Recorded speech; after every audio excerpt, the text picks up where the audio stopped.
in chuan len rual zong nen ram chuan relin kan tho som phang cham duai kat hir vela tur ni pui sang vung nuayan kat chuan vela akai chia ye ro mai jam le chung chi leng vel le lung rual ten chuan kan nua me som phang mun nua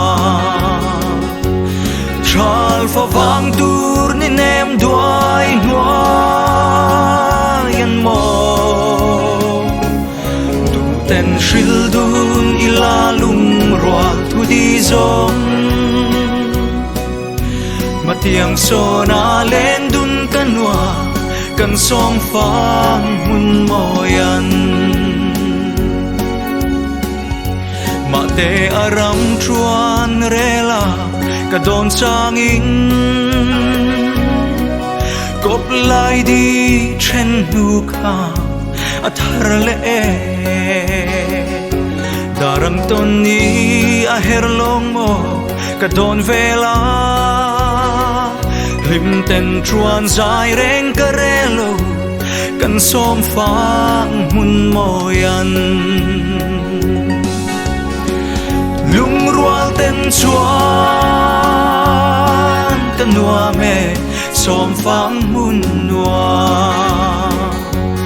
chal fa vang tur ni nem duai nua yan mo du ten shil dun ila lung rual tu di zong matiang so na len dun kan nua kan som phang mun mo yan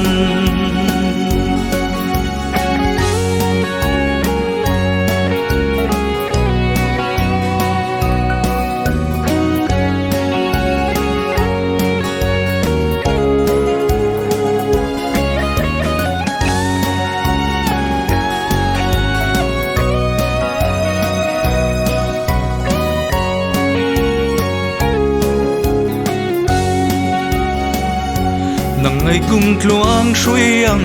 a say don nghe la mang le le hianin imoy silo mo tiam thu di nem ten min hlan zong te khan mi fan chuak le vo in ni chua kan som phang mun nghe yan lung rual ten chuan kan nua me som phang mun nua chal fa vang tur ni nem duai nua yan mo tu ten shil dun ila lung rual tu di zong matiang so na len dun kan nua kan som phang mun mo yan